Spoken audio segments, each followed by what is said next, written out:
नमस्कार विद्यार्थियों, सिंधु घाटी सभ्यता के इस अंक में आज हम चर्चा करेंगे सिंधु घाटी की उत्पत्ति कैसे हुई, इसके निर्माता कौन थे और यहाँ के निवासी कौन थे। तो चलिए शुरू करते हैं आज का चैप्टर।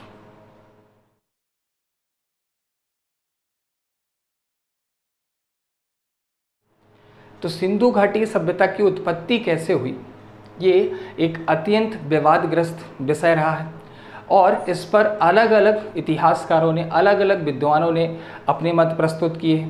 कुछ लोग इस यहाँ पर सिंधु घाटी सभ्यता की जो उत्पत्ति है उसे किसी दूसरी सभ्यता से मानते हैं। कुछ लोग यहाँ की जो भारत की खुद की संस्कृति थी उनका विकसित रूप किसको मानते हैं, सिंधु घाटी सभ्यता को। तो अगर हम यहाँ पर इन उत्पत्ति के सिद्धांत को विभाजित करें तो सिंधु घाटी की सभ्यता की उत्पत्ति को लेकर मुख्य रूप से 3 विचारधाराओं का वर्णन मिलता है।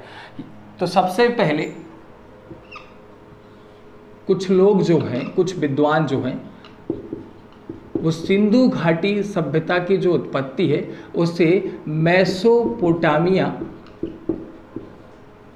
की जो सभ्यता थी इससे संबंधित मानते हैं। तो ये पहली विचारधारा।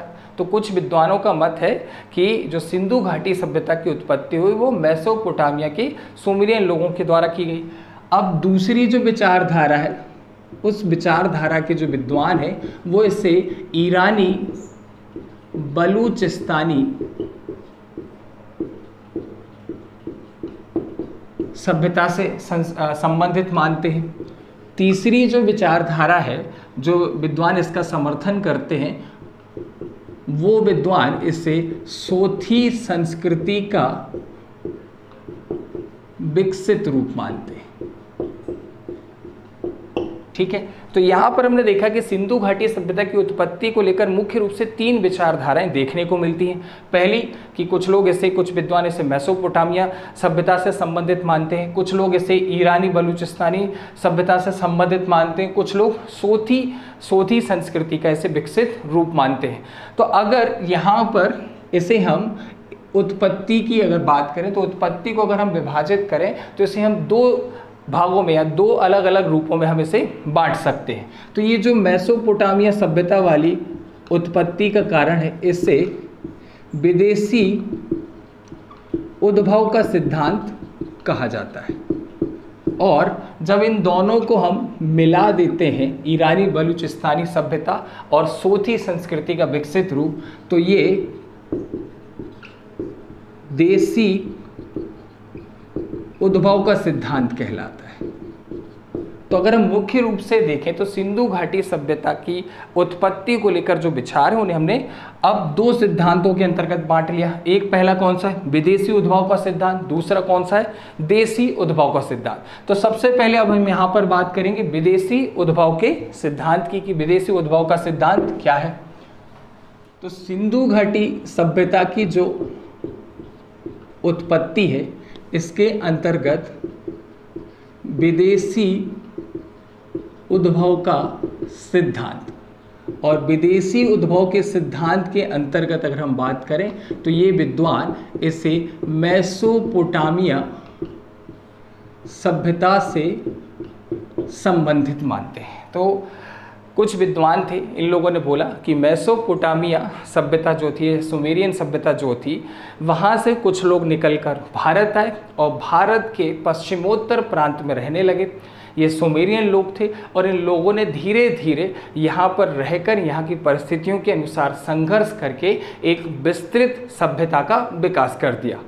तो ये जो है ये विदेशी उत्पत्ति का सिद्धांत कहलाता है, जिसे मेसोपोटामिया सभ्यता से संबंधित माना गया है। अब ये किन किन विद्वानों ने कहा है, तो चलिए इन्हें जान लेते हैं कि किन किन विद्वानों ने इसके बारे में इस तर्क का समर्थन किया, इस सिद्धांत का समर्थन किया। तो सबसे पहले आ जाएंगे आपके गार्डनर चाइल्ड, दूसरे क्रैमर, सर जॉन मार्शल,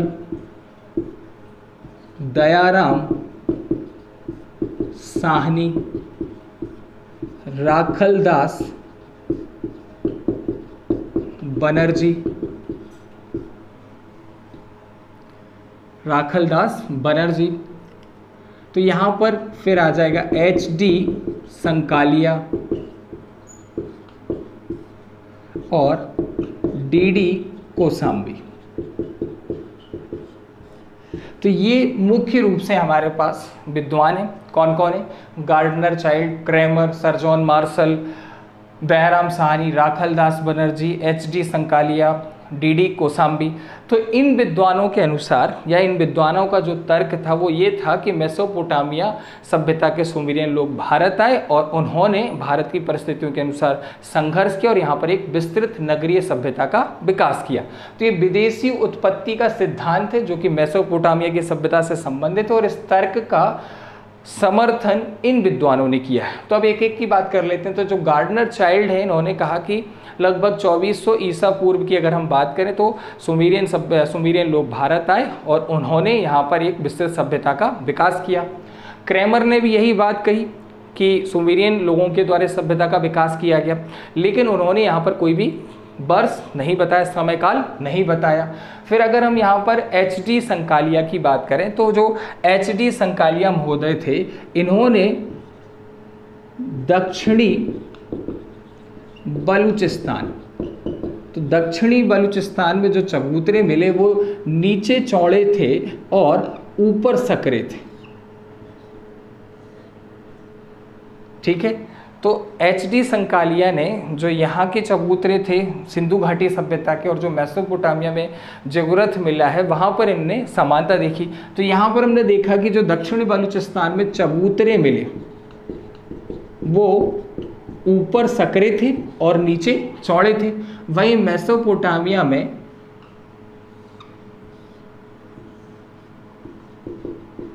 जेगुरथ, इसे जेगुरथ कहा गया है।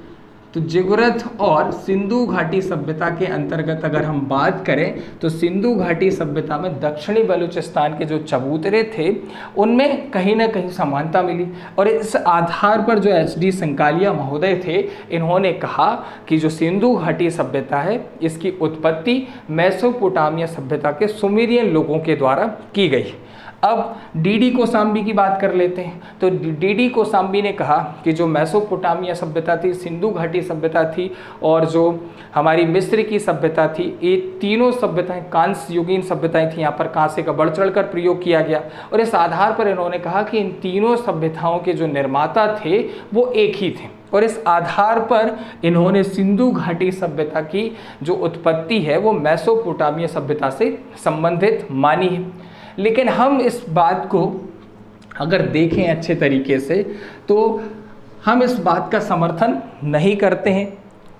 क्यों नहीं करते हैं? कि सिंधु घाटी सभ्यता थी वो मेसोपोटामिया के सुमेरियन लोगों के द्वारा इसका निर्माण या इसका विकास नहीं किया गया। किस आधार पर हम ये बोल रहे हैं? तो दोनों के अंतर हम समझ लेते हैं कि मेसोपोटामिया की सभ्यता और सिंधु घाटी की सभ्यता में क्या अंतर है और किस आधार पर हम ये बात कह पा रहे हैं। तो अगर हम यहाँ पर देखें तो जो सिंधु घाटी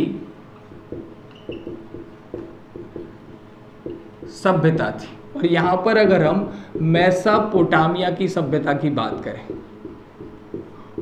और इन दोनों में अंतर देखे जाए तो सबसे पहले अगर हम यहाँ पर अंतर देखें तो जो सिंधु घाटी की सभ्यता है ये पूर्ण नगरीय सभ्यता है, वहीं जो मेसोपोटामिया की सभ्यता है वो अर्ध नगरीय या ग्रामीण सभ्यता है। तो पहला अंतर ये क्लियर हो गया कि जो सिंधु घाटी की सभ्यता है वो पूर्ण नगरीय सभ्यता है, वहीं जो मेसोपोटामिया की सभ्यता है वो अर्ध नगरीय सभ्यता है। यहाँ पर अगर हम देखें तो सड़कें व्यवस्थित बनाई गई थी या सड़कें पूर्ण थीं, कुछ इस तरीके से सड़कों का निर्माण किया गया था। यहाँ पर सड़कें जो थी वो बेतरतीब बनाई गई थी, अव्यवस्थित थी, कहीं पर भी कोई भी सड़क चली जाती थी तो इस तरीके से सड़कों का निर्माण किया गया। तो दूसरा अंतर ये देखने को मिलता है, यहाँ पर जल निकास प्रणाली काफ़ी उन्नत अवस्था में थी, उन्नत अवस्था में मिली है।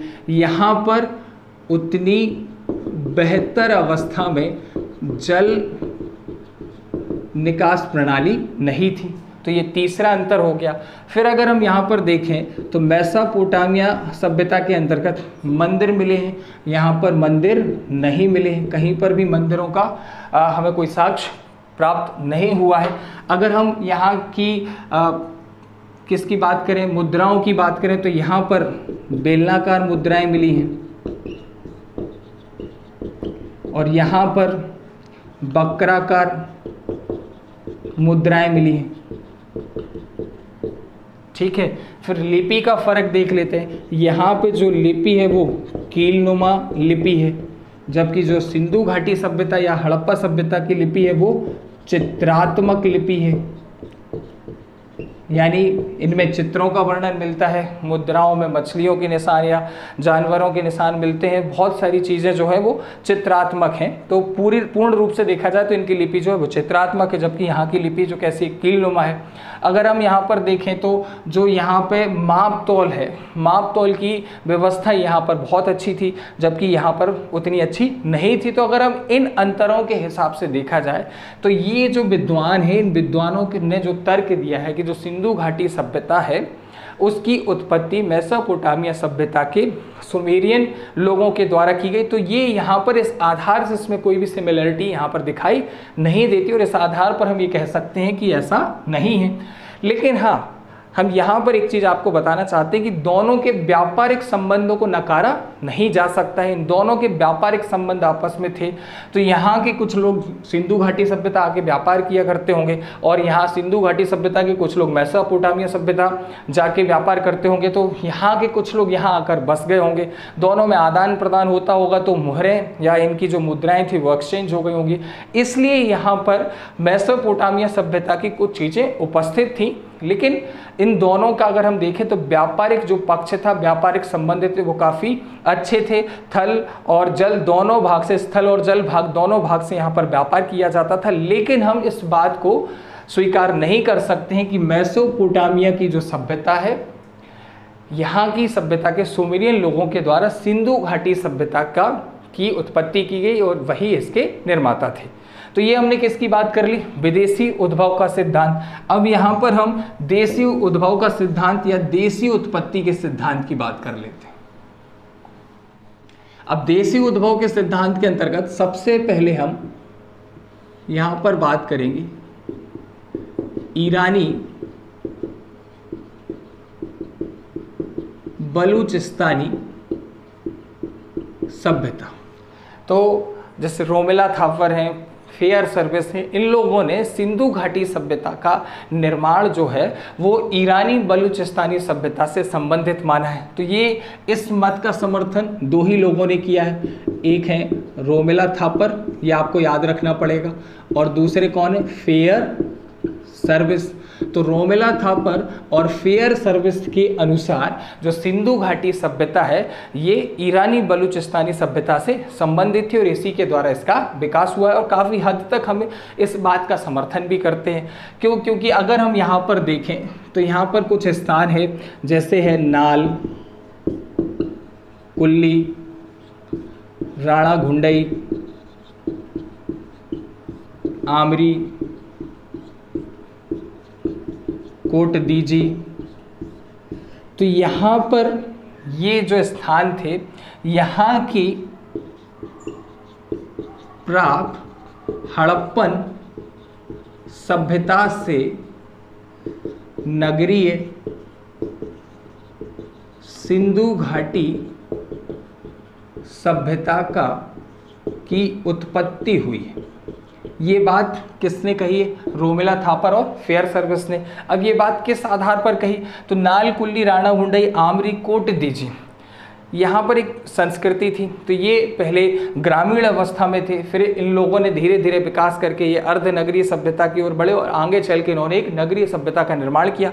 तो यहाँ पर जो इन स्थानों से मृदभांड मिले हैं और जो सिंधु घाटी सभ्यता के मृदभांड है उनमें कहीं ना कहीं समानता पाई गई और इस आधार पर इन्होंने बोला है कि जो नाल, कुल्ली, राणा घुंडई, आमरी और कोट दीजी नामक स्थल हैं, यहाँ पर जो हड़प्पा सभ्यता के पहले जो सभ्यता थी उस सभ्यता के लोगों के द्वारा सिंधु घाटी सभ्यता जो एक पूर्ण रूप से नगरीय सभ्यता थी इसकी उत्पत्ति की गई। अब दूसरी अगर हम बात करें तो दूसरा जो सिद्धांत है देसी उत्पत्ति के सिद्धांत के अंतर्गत, वो है सोथी संस्कृति का विकसित रूप। तो कुछ विद्वान इसे सोथी संस्कृति का विकसित रूप मानते हैं। तो सोथी संस्कृति की अगर हम बात करें तो सोथी संस्कृति का विकसित रूप जो मानते हैं उनमें सबसे पहले हैं अमलानंद घोष। ठीक है, अमलानंद घोष हैं। अमलानंद घोष के बाद अगर हम यहाँ पर देखें आल्विन दंपत्ति, और तीसरे नंबर पर आ जाएंगे डीपी अग्रवाल। तो इन तीन विद्वानों ने तर्क दिया कि जो सिंधु घाटी सभ्यता थी वो एक सोथी संस्कृति का विकसित रूप थी। अब जो सोथी संस्कृति है ये इसका विकास जो था वो राजस्थान के बीकानेर क्षेत्र में था। तो ये कहाँ पर पाई गई, कहाँ पर उपस्थित थी? तो राजस्थान के बीकानेर क्षेत्र में सोथी संस्कृति थी, और इसी सोथी संस्कृति के द्वारा जो है वो किसकी उत्पत्ति की गई? सिंधु घाटी सभ्यता की उत्पत्ति की गई। अब ये किस आधार पर ये बात बोली गई है? तो यहाँ पर इस संस्कृति के जो मृदभांड थे और जो सिंधु घाटी सभ्यता के मृदभांड थे उनमें समरूपता या समानता देखने को मिलती है। सबसे पहले अगर हम देखें तो जो सोथी संस्कृति थी उसके मृदभांड में कहीं कहीं पीपल के पत्ते का निशान बना रहता था और वो मिला है। और यहाँ पर सिंधु घाटी सभ्यता जो थी वहाँ पर जो हमें मृदभांड मिले हैं उनमें भी पीतल के पत्ते का निशान मिला है। साथ ही साथ अगर हम यहाँ पर एक और चीज़ देखें तो यहाँ पर जो मृदभांड मिले वो गोलेदार मृदभांड मिले, या इनमें कहीं ना कहीं लाइन बनी होती थी, और यहाँ पर जो सिंधु घाटी सभ्यता में जो मृदभांड मिले उनमें भी लाइन बनी होती थी। तीसरी चीज़ रस्सी का निशान मिला है मृदभांड में सोथी संस्कृति के, और सिंधु घाटी सभ्यता के जो मृदभांड मिले उनमें भी कहीं ना कहीं रस्सी का निशान मिलता है। तो इस आधार पर अगर हम देखें तो जो देसी उत्पत्ति का सिद्धांत है इसे हम सही मानते हैं। तो यहाँ पर अगर देखा जाए तो ये हमने अभी दो सिद्धांतों की बात करी, एक विदेशी उद्भव का सिद्धांत और दूसरा है देसी उद्भव का सिद्धांत। इसके अलावा भी कुछ लोग हैं जो ये मानते हैं, उनके जो तर्क हैं वो इन दोनों से बिल्कुल अलग हैं। तो उनको भी जान लेते हैं कि किसने क्या कहा। तो सबसे पहले हम बात करते हैं मार्टिमर व्हीलर की।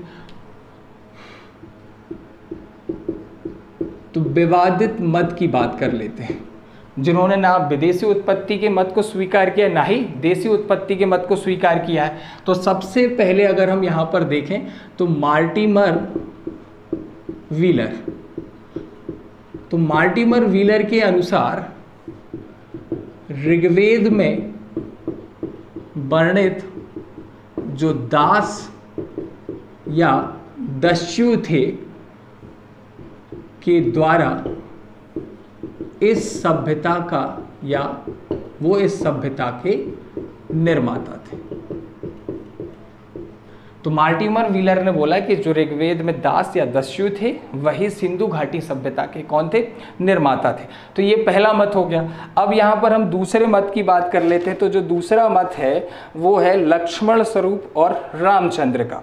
तो लक्ष्मण स्वरूप और जो रामचंद्र हैं